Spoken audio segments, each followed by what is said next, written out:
الحمد لله وكفى وسلام على عباده الذين اصطفى أما بعد فأعوذ بالله من الشيطان الرجيم بسم الله الرحمن الرحيم تبت يدا أبي لهب وتب ما أغنى عنه ماله وما كسب سيصلى نارا ذات لهب وامرأته حمالة الحطب في جيدها حبل من مسد صدق اللہ العظیم۔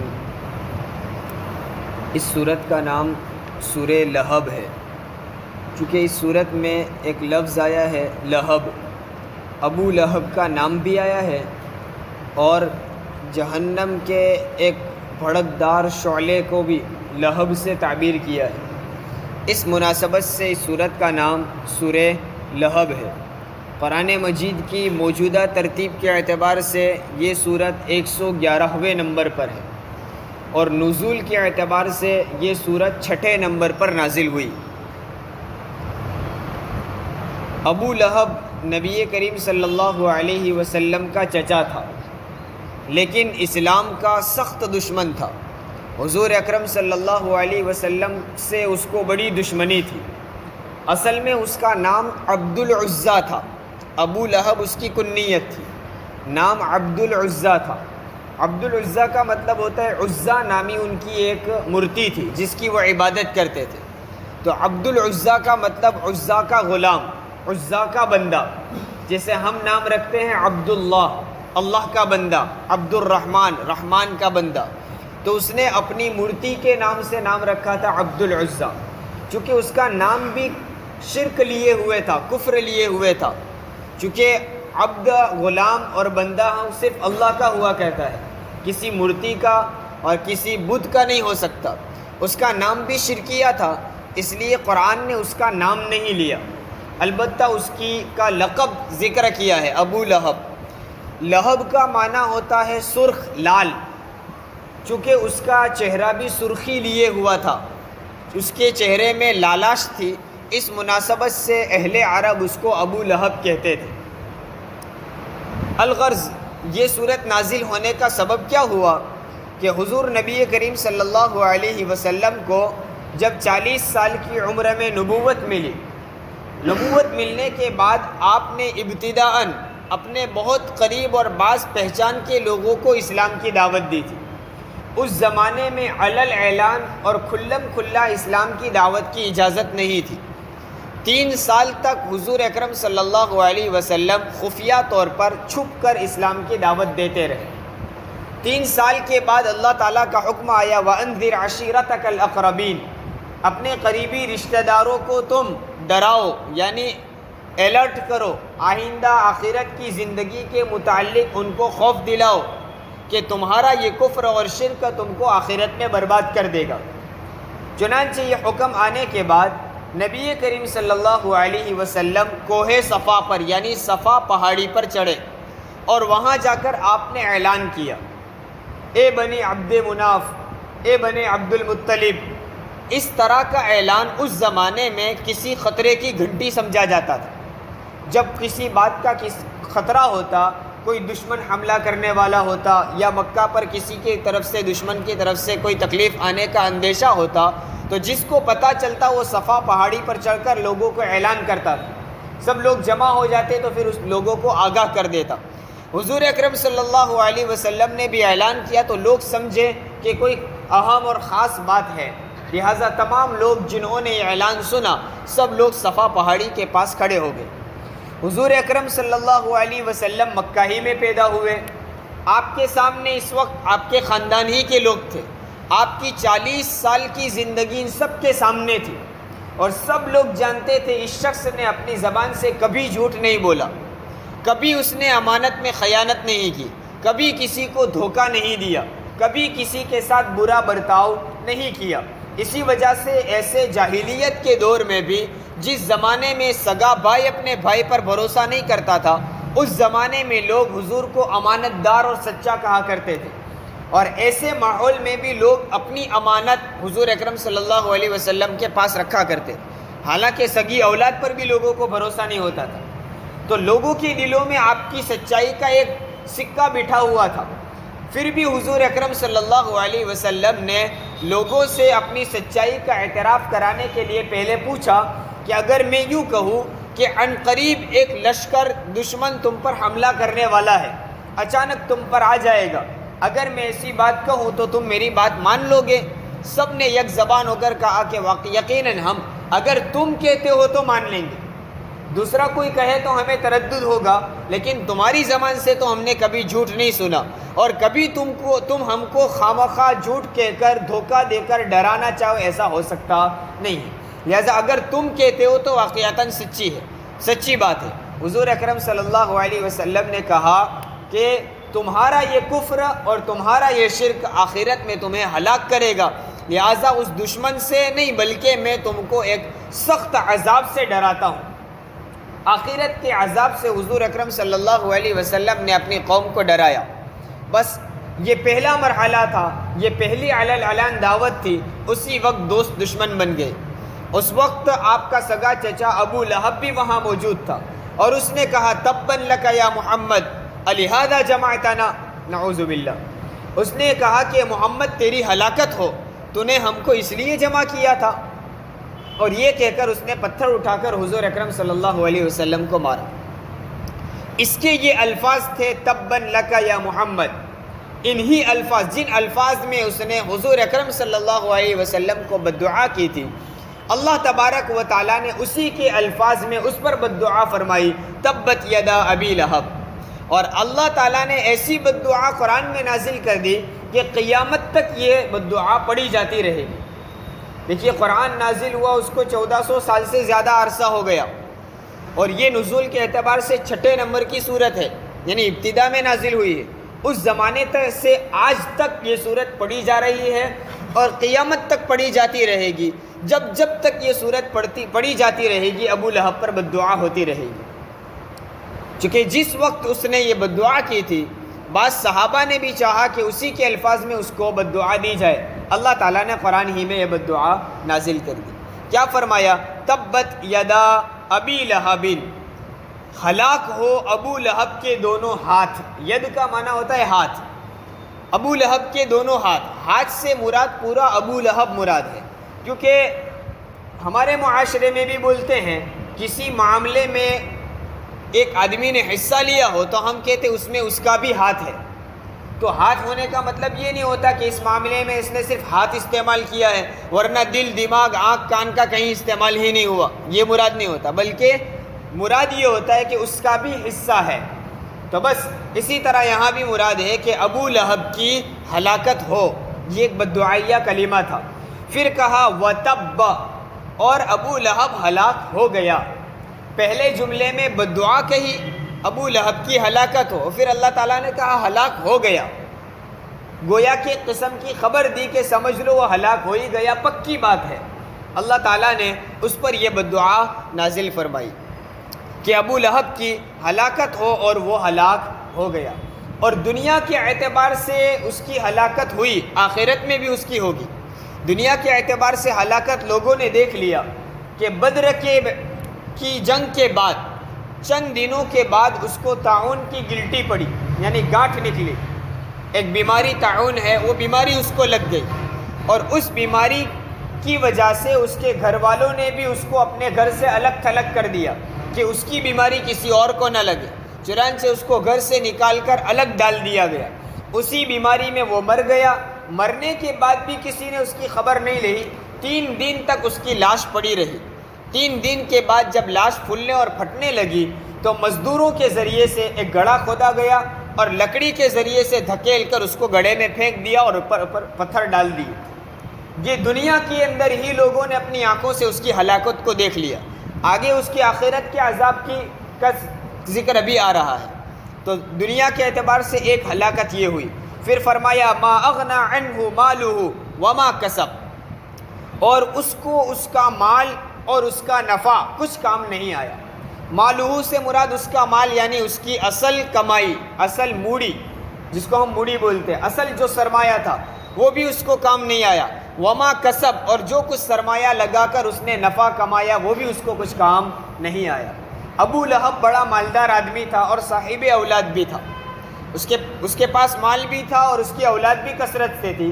اس بنیاد پر وہ فخر کیا کرتا تھا کہ میں مال والا، میری اولاد ہے، میری اولاد اور میرا مال مجھے بچا لے گا۔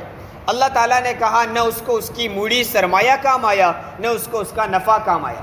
بعض مفسرین نے وما کسب کی تفسیر اولاد سے کی ہے، چونکہ اولاد کو بھی کمائی کہا جاتا ہے، اور حدیث میں بھی ہے کہ بہترین کمائی جس کو انسان کھاتا ہے وہ اپنے ہاتھوں سے کما کر کھاتا ہے وہ ہے وَإِنَّ وَلَدَهُ مِن كَسَبِهِ، اور اس کی اولاد بھی اس کی کمائی ہے۔ تو ہماری اولاد ہماری کمائی ہے، اس لحاظ سے اپنی اولاد کی کمائی کھانا گویا اپنے کمائی کھانا ہے۔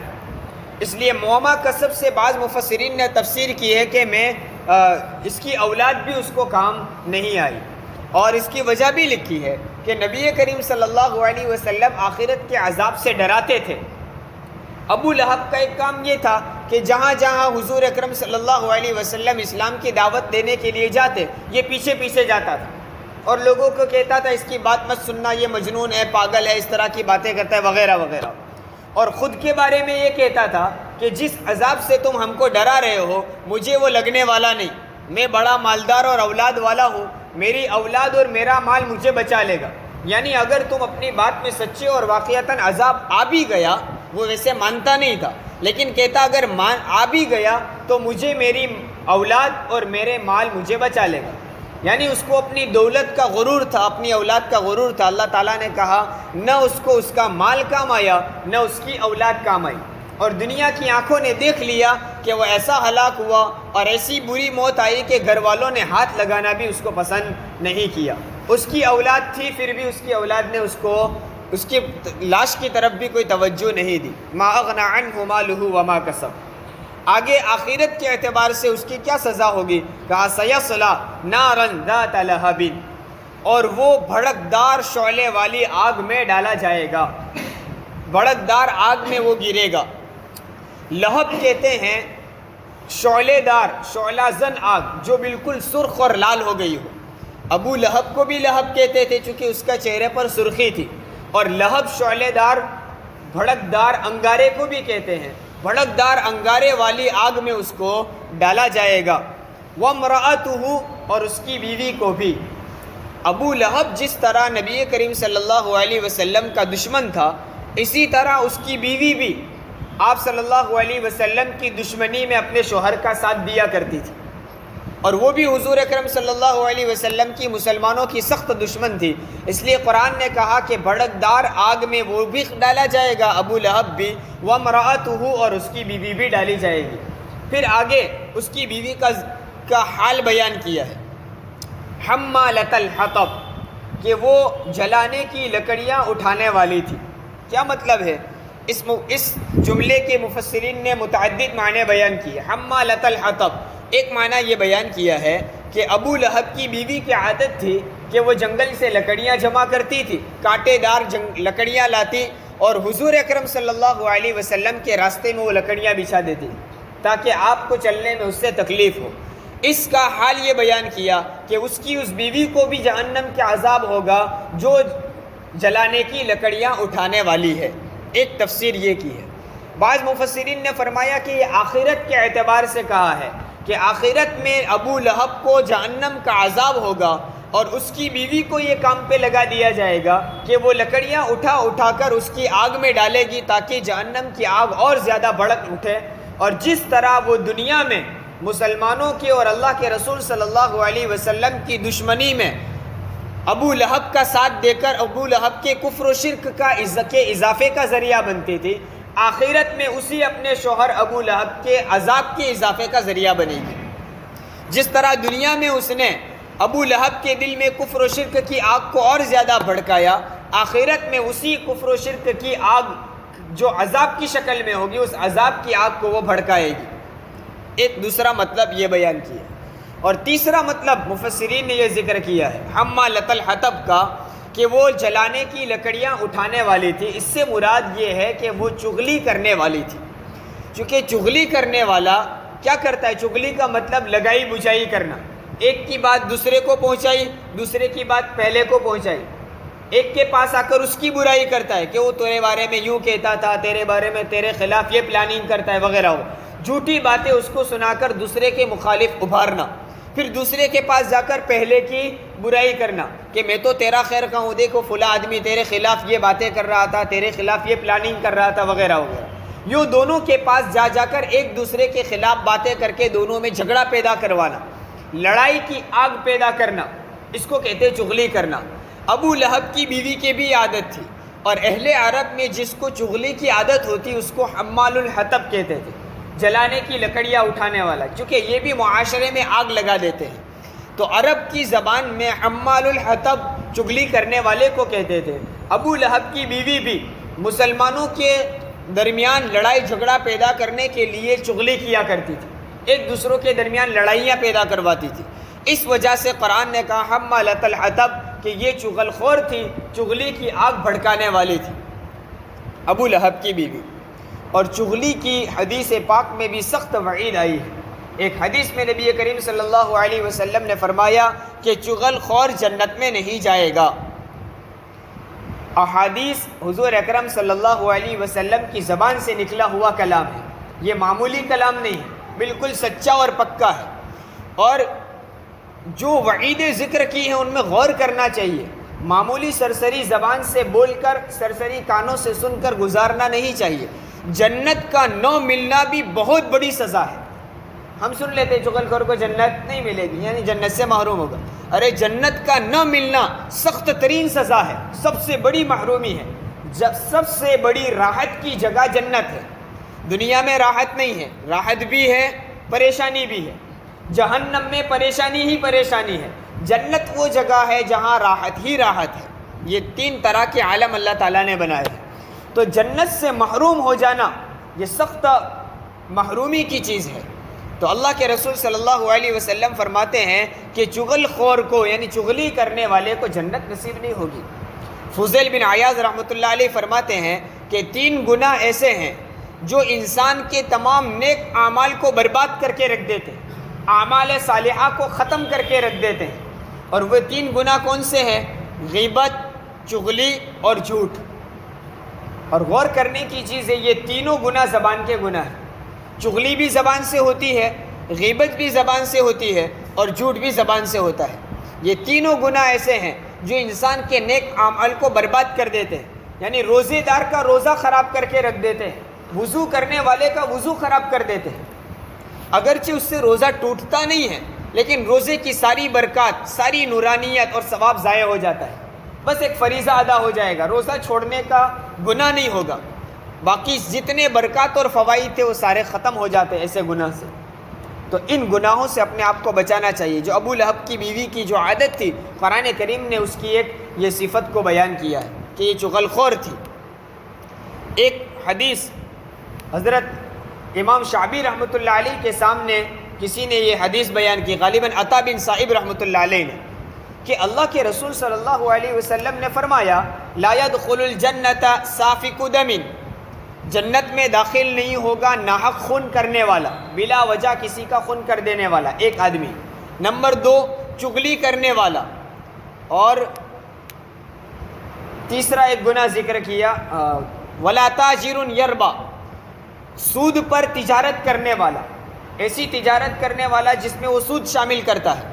3 شخصوں کے بارے میں حضور اکرم صلی اللہ علیہ وسلم نے فرمایا وہ جنت میں داخل نہیں ہوگا۔ عطا بن صائب کہتے ہیں یہ روایت میں نے امام شعبی رحمۃ اللہ علیہ کو پڑھ کر سنائی، اور پھر میں نے تعجب سے امام شعبی رحمۃ اللہ علیہ سے پوچھا کہ آخر یہ کیا بات ہے کہ تجارت میں سود کرنے والا جنت میں نہیں جائے گا، ناحق خون بہانے والا جنت میں نہیں جائے گا۔